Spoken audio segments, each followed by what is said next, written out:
Good morning, traders. Chris Buss here with Traders Profit Compass with your morning look at markets for Friday, June 11th. If you're new to the channel, thanks for stopping by. Hit the subscribe button, hit the alarm bell, pass the link along. Help me grow my channel, get the word out. I'll be working hard to give you actionable information that will help you be a better trader and have better results. So I appreciate you being here. And of course, longtime subscribers, I appreciate your support every day. A lot to go over today. I'd like to remind you, you can run the video at 1.25x or even 1.5x on your video player to cut the runtime. This has the potential to being a little bit longer than usual. Got a lot to go over. I think yesterday was a big day, and I'm going to tell you why.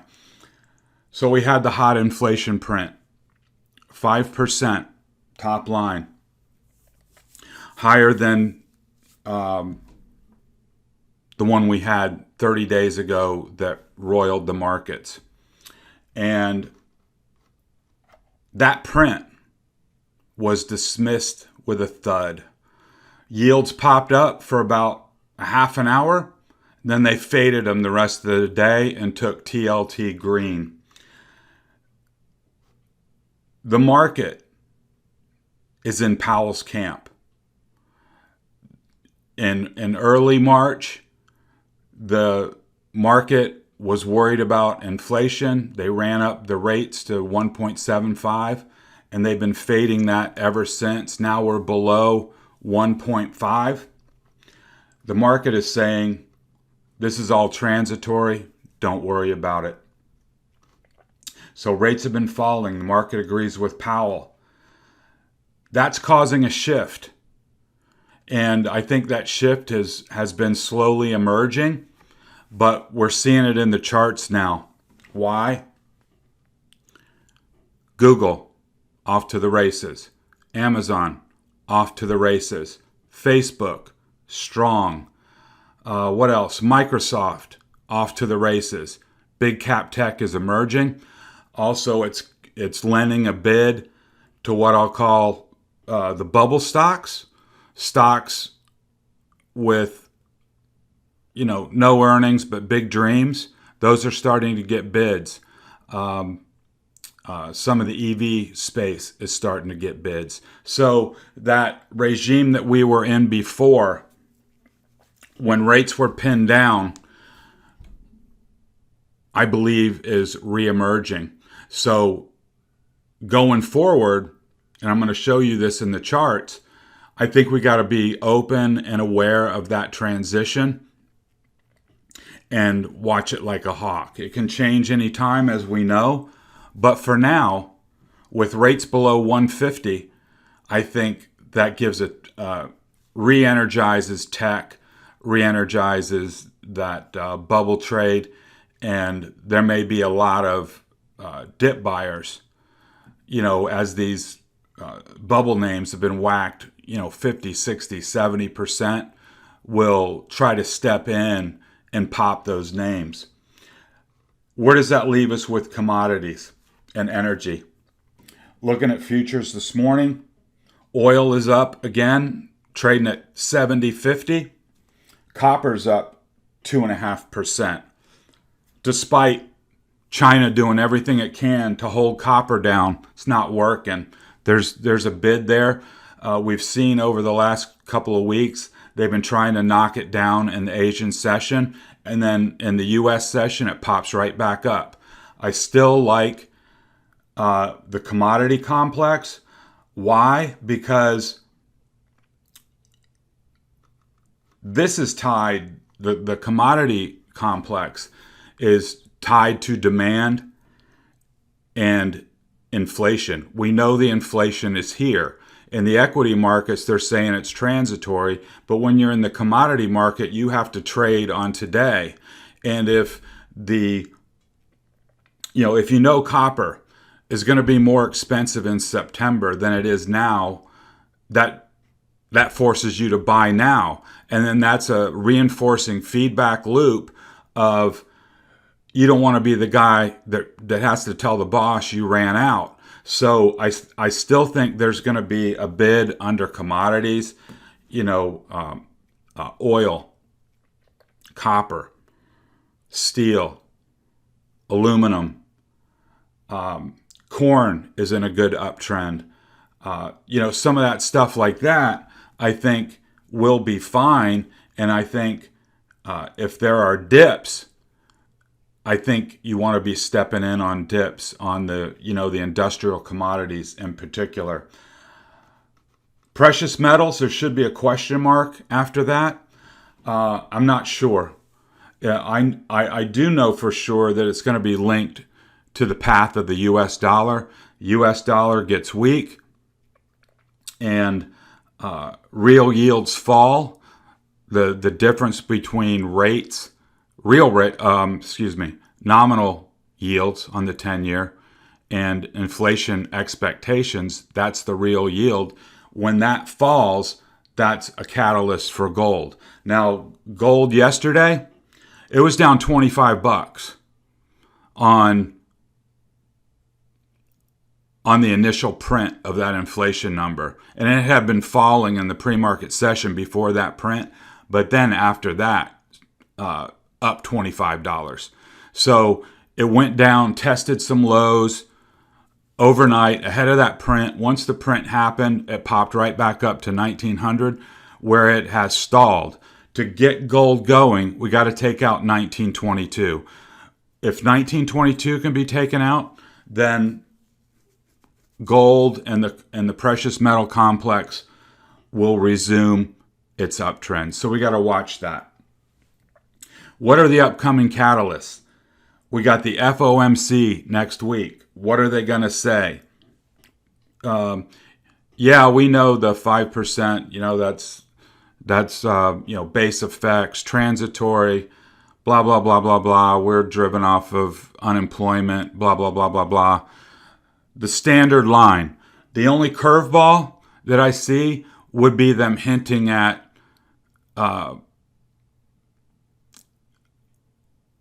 what do I want to say? Talking about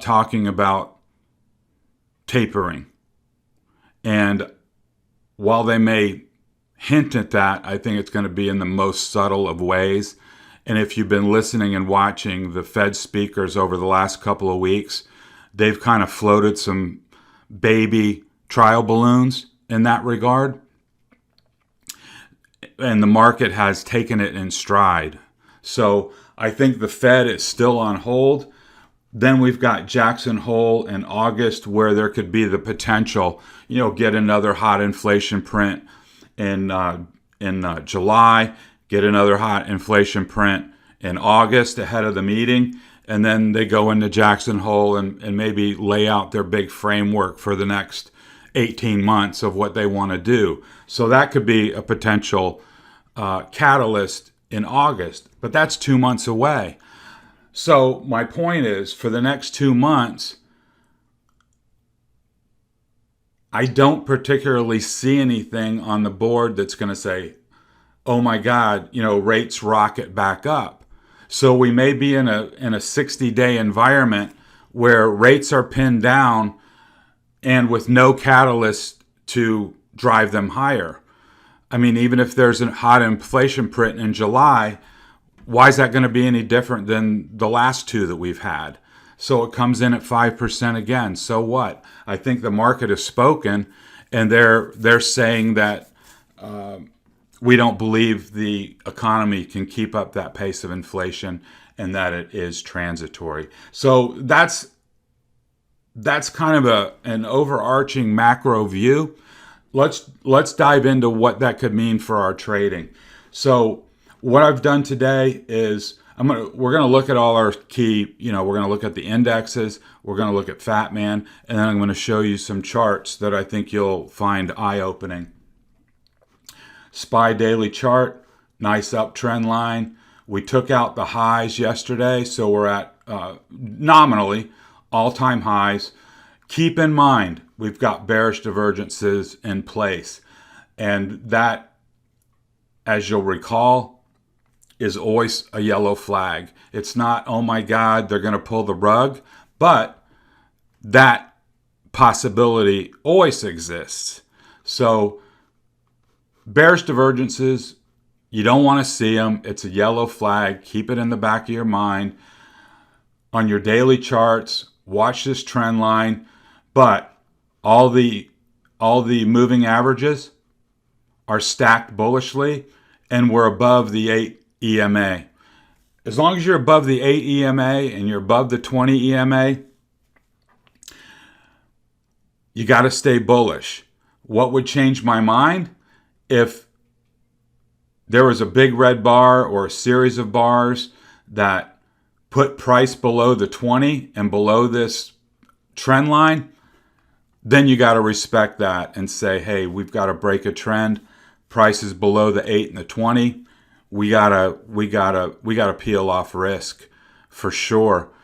Doesn't necessarily mean pile in short, but it would definitely mean something is different, and we'd have to respect that. But as long as it's in this wedge, as long as price is holding the 8 and the 20 and above this trend line, stay bullish. 2-hour chart. Had a breakout yesterday. We talked about the breakout and back test at yesterday's mid-session update. And then we did what we wanted it to do. What is that? Recapture and hold 423. It did that. There's blue sky overhead. And as long as it holds 423, then we're in fine shape. If it were to lose 423, then it would be subject to back filling into this 421.50 and possibly even coming in here to fill the gap. But futures are nominally green, so Friday afternoon, like we always say, it's always important to watch that last 2 hours of trading. Are they going to dump it into the weekend, or are they going to stay long and strong, etc., into the weekend and into the Fed? And remember, when the Fed is on the docket, there's usually a slow drift higher into the Fed. And then the day before, like on Tuesday, the market goes into suspended animation, does nothing ahead of the Fed. And then, the Fed comes out 2 o'clock on Wednesday, and there's the presser. And then we see what they say and how the market reacts to that. One last point on the quad witching next Friday. That's usually a time where the market makers want to keep the range very narrow. They don't want, call buyers winning. They don't want put buyers winning. So they have a very vested interest in keeping price pinned down in a narrow range so that all those options expire worthless. And then after that, the following week, that's when you could see volatility increase after all that options premium rolls off. So keep that in mind as well. Here on the 30-minute chart, I think you stay long against 423. If price today can take out 424, I would ratchet up your stops and your strikes and see if we can get a push up towards the top of this little channel that I've got here. I wouldn't be overly concerned about the downside unless we lost 421.50. That would open the door to a test of this gap again. And then there's always the possibility, once you get that going on, that you could actually fill the gap. So, but I think the price action speaks for itself. It's been bullish. We're in this gentle rising channel, and I think you got to lean on the bullish side. Moving on to the Qs. Daily chart. What do we see?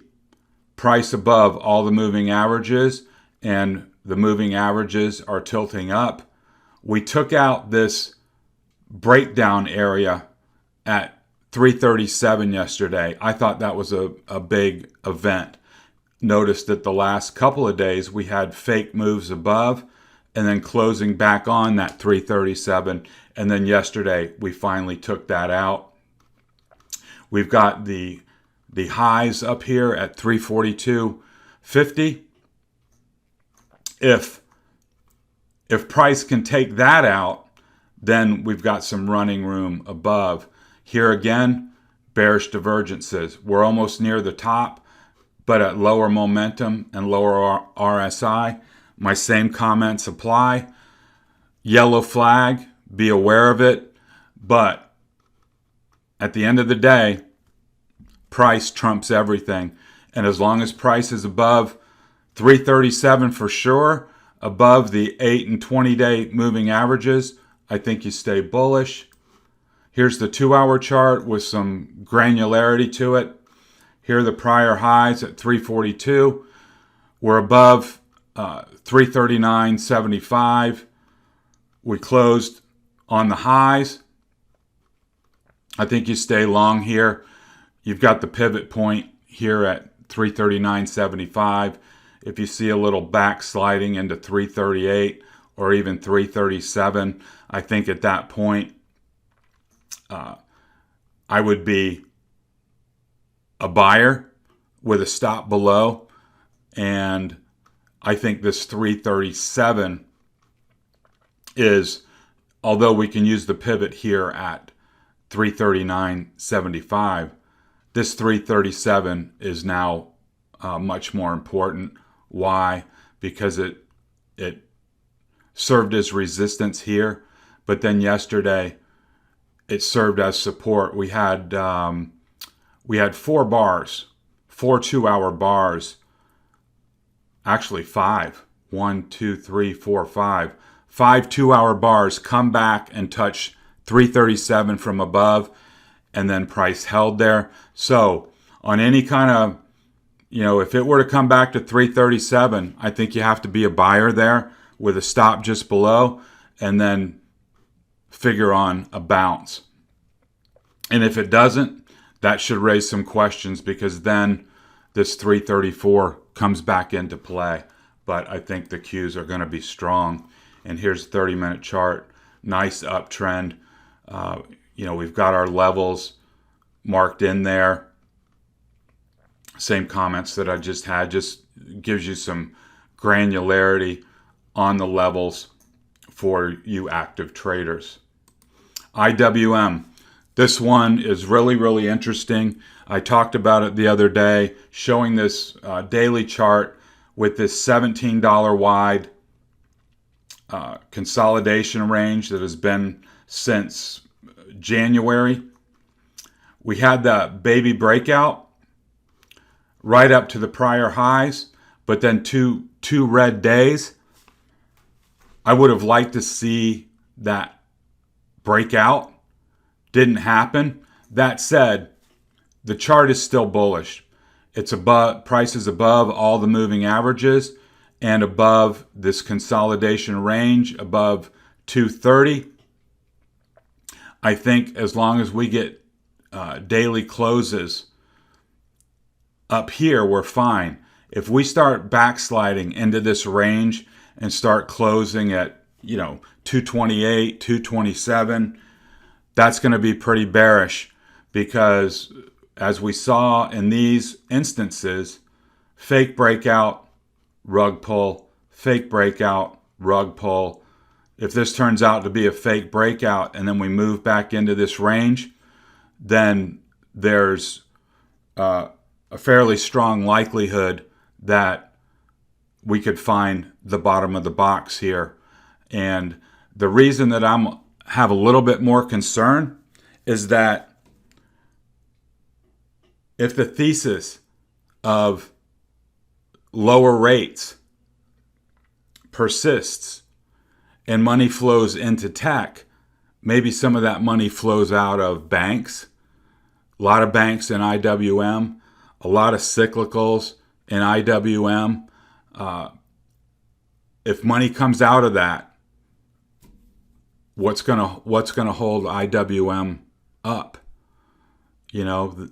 Money will be coming out of the value reopening trade, and piling back into tech. So if there's a big rotation, we got to be on our toes about IWM. And yesterday,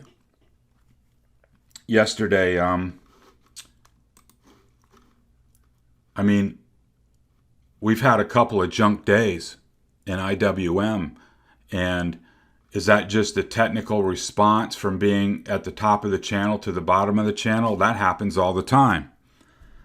Or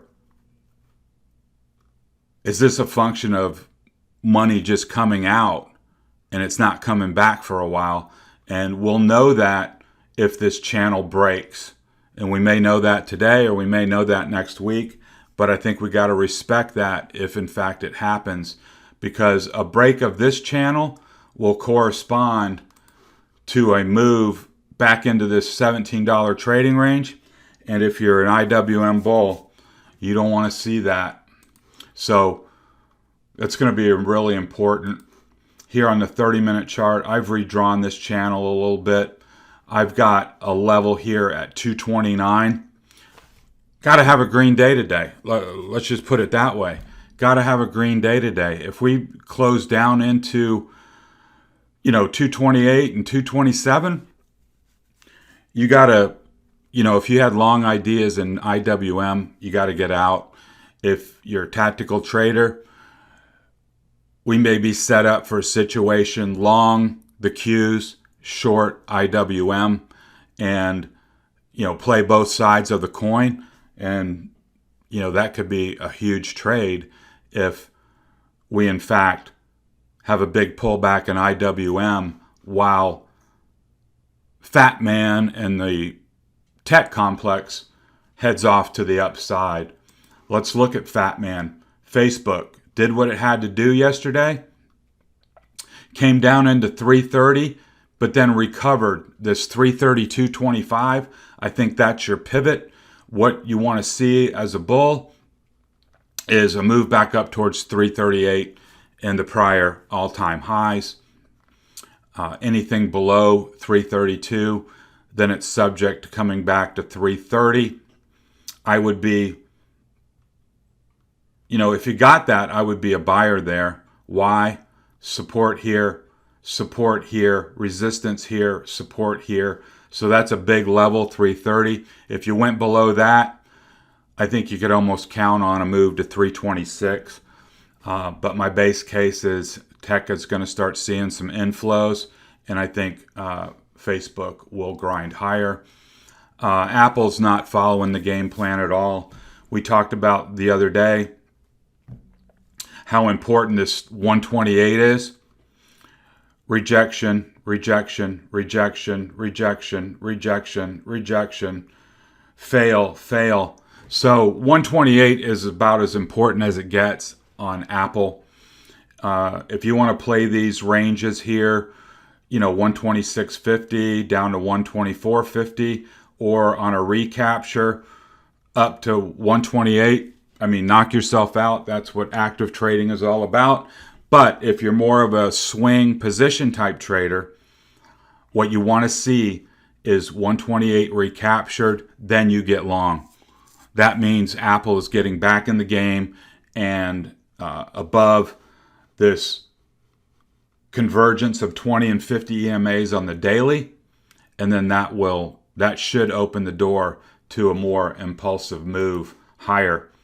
Tesla, just grinding here, not very impulsive moves. It is holding 595. I think that's your bogey number. Got to stay above that. But to really get going, I think it's got to take out 640. And if you were a swing position trader type guy, then I would say, let them thrash this thing to death. And I don't care how long it takes. I'll wait for the break above 640. Then I got some running room. Then I've taken out the downtrend channel. Now I'm breaking out here, and then look for a run up to 670, 710, and higher if Tesla all of a sudden catches a bid. If you've been in here, you're probably kind of frustrated. I mean, on a $600 stock moves, $10. That's still hard to make money given the price of options. And, if you're playing weekly options, that in order to make money, it's got to move because that time decay is working against you. So you got to be pretty crafty in here. I mean, technically, like I said, as long as 595 holds, technically the bulls are fine. But like I say, you need to break out of this channel and this 640 overhead level to really get some acceleration to the upside, in my opinion. Microsoft is doing great. I told you yesterday I got long in this $6 gap entry. My first target is 262. Using the bottom of the gap now as a go, no-go pivot point. If you're a bull, you don't want to see the bottom of that gap fail. If that happens, you're subject to a pullback, even all the way to 253. What you want to see now is some follow through to the upside. But let's notice the candle formation, breakout, and then 3 consecutive candles back tested 256, and those were bought. See the wicks below. Whenever you see wicks below, that means, nice support there. So we got 3 consecutive candles testing the bottom of that gap, and every time it got down there, there were active buyers. And if you're watching it this morning and you got another back test to 256 and you're not in, buy it. Then you can set your stop just below, and then you'll be in the trade to try and get this $6 gap fill up to 262. Now I want to show you the daily chart. Here we are. We got a bull cross on PPO. We got RSI heading in the right direction. And here we got the prior high up at, what is that? Basically 260, 250. That's where they pulled the rug for this downswing. So if you're in here on the gap and you get a gap fill, probably be a little hesitation at the top of the gap. But if it breaks through there, then you're in blue sky, and then you want to stay long if the tech trade, has a strong 60 days as this potential rotation takes place. So if you were in the gap trade, that would be a time to roll up all your stops and your strikes. Make sure you get paid on this gap fill, and then look for higher ground down the road as when and if Microsoft breaks to all-time highs with no natural sellers above. Amazon, I think it's getting its legs together, and we've had multiple strong days. Gap and go. Trying to think of where these days are. 8th, 9th, 10th. 3 strong days. Let's just recap what our discussion has been. We said 3250 was a really important level. Why? There's a big convergence on the daily chart, and I'll show you that in a minute, of all these fast moving averages. It took that out. And what did we say? We said once price breaks above and can hold 3250, we said that that's going to provide a great support level, as all those moving averages would now be below price. What was our next hurdle? We said 3,300 was really important. Why? Rejection, rejection, rejection, breakout, and fast impulsive move right up to 3,350. When you see a big level that has been rejected multiple times, and then you get a breakout above that level, you usually see impulsive action. And that's telling you the power. You wouldn't typically see this, limp on through, 33.10, 33.12, you know, that makes you think it's fake and it's not real. When you see a power move right through all that resistance and a follow through right on up to the next technical level, that's showing a lot of power. Let's look at the daily. And here's that power.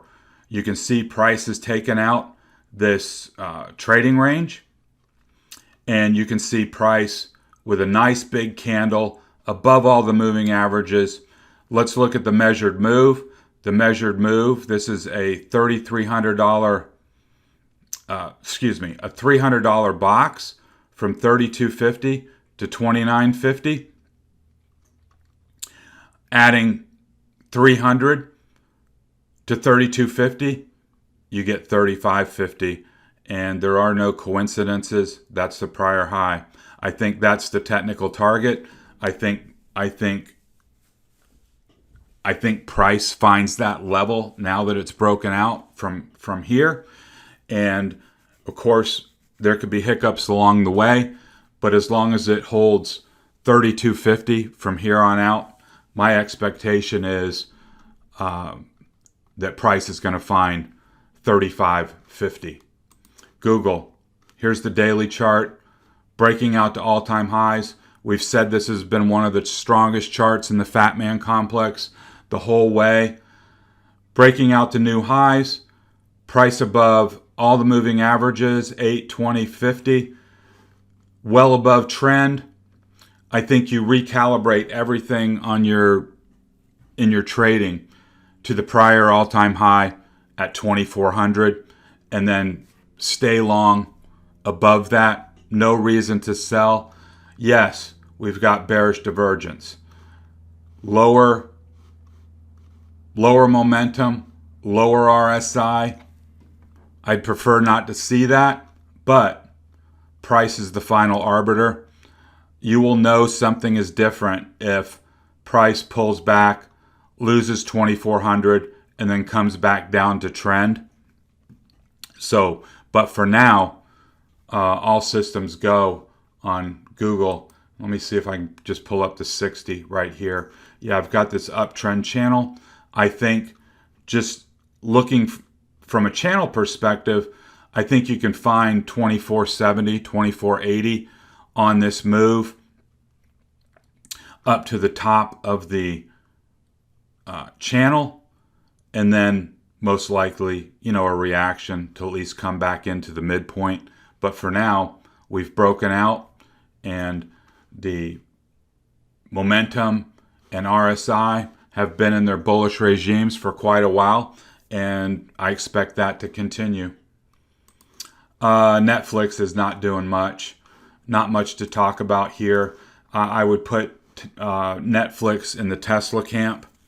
Yes, you can find levels here and, stay long against 485 and, look for 493 or short it below 485 and look, but that's all kind of in the weeds. When you got a $500 stock and it moves $3 or $4 a day, you're losing. Even if you're right, you're losing. So let's look at the daily chart real quick. Here's what I'd rather see you do.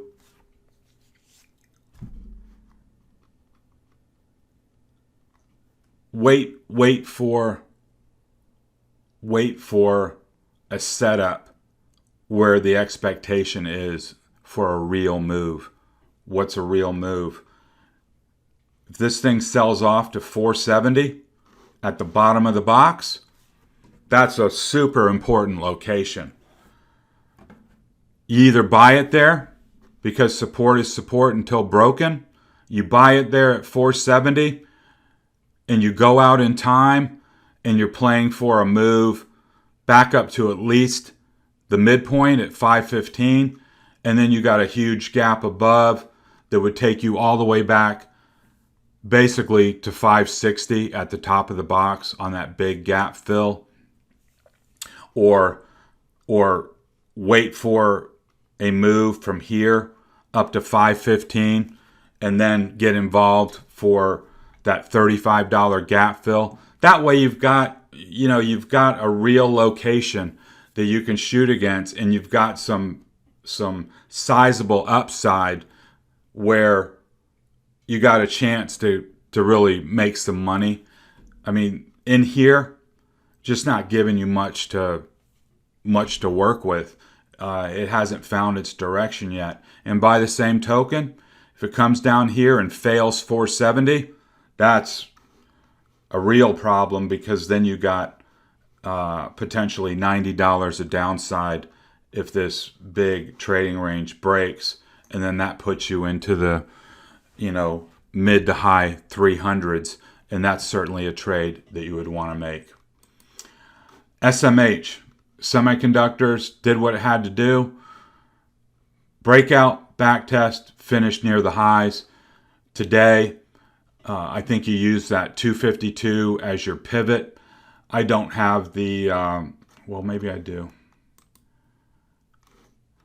Yeah, this daily chart is not quite developed and polished, but you can see here the prior highs were up near 257. If you can get a break above, 252, then your target would be 257. So I like that trade if you get that breakout. But if you're here and you're not in, I wouldn't take it now. You got to wait for a back test of 248.50 or a breakout above 252. Now I want to move on quickly to just show you what's going on under the hood as we move in and contemplate that thesis that I talked about at the top of the video, where money coming out of certain sectors and finding others.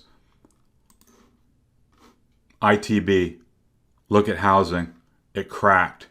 It cracked yesterday hard, down 2.5%. There was this initial move down, consolidation, break of that level. And you'll remember that I tried a short on, I think it was, maybe it was here. I tried a short on ITB there and got stopped out. I did not reload. I thought about it, and I didn't do it. I actually even posted this in the trading room 2 days ago before this candle, and letting people know, like, watch out. You need a short idea. Here you go. Didn't take it. Dummy, kicking myself. But now, remember, you can be disappointed you weren't in here, but where's the next opportunity? If 67 breaks, you're coming to 64. So let's not quit on that trade and be disgusted that we didn't get this move. If you got a back test of 69.50, I would hit it short. If it breaks 67, I would hit it short as well and look for 64. Just cruising now. Railroads, CSX, NSC, UNP, they all look the same. Trend lines going way back are breaking. Price under all the moving averages, rolling over. RSI going below 50. Momentum going below zero line on the PPO level. Got a little support level here at 265. But you can see once you break this big trend line, you're on the wrong side of the chart if you're a bull. So bears are in control here. And if you go look at, like I said, CSX, Union Pacific, you're going to see the same charts. Caterpillar, whoops. Big trend line. Big important trend line going way back. Broke like a rotten twig yesterday, like it wasn't even there. Price below all the moving averages. Lost this big trend line. That's a sell signal. I mean, that's as plain as it gets. So Caterpillar losing that trend line, losing that leadership position on the big upswing. Now it's on the wrong side, and I didn't drop in this trend line or this support line across, but it's I believe it's below. And then look at this big void down here. Not a lot of people home when you get down in here. So I mean, the next moving average is $25 lower at $200. That's where the 200 comes in. I wouldn't be shocked if it found that over time. John Deere, whoops, big trend line, rounding top, losing support into a thin zone here. I think this finds 320 below all the moving averages. Momentum gone. RSI well below 50. You get any kind of hesitation or get a little baby green candle, I think you can be short against 345, 350 and look for a continuation there. Home Depot, monster move, pulling back below all the moving averages, sitting on a ledge. Look at the void. Almost no transactions in this area here. You see much of a move down here in Home Depot. Not a lot stopping it before it gets to the 200 at 287.50. I would be watching that one like a hawk. Let's look at a financial. TFC, what is it? That's Truist Financial, the old BB&T. Nice upward trend. Whoops. Below all the moving averages. Below trend. That's a sell signal. Plain as day. If rates are going to stay pinned down or you go even lower, money's coming out of the financials. They've been the beneficiary all in here of rising rates. Now rates are falling and prices following that move. So if you go look at, JP Morgan, Bank of America, Citibank, the regionals, Key Corp, there's a zillion of them, PNC Financials. They're not all as dramatic as this, but the energy is coming out, and that's my point. And my point of all these, showing you these various charts, one is just to show you money's coming out of these sectors, industrials, financials, cyclicals, reopening. So let's not camp out in those things and watch them pull the money out.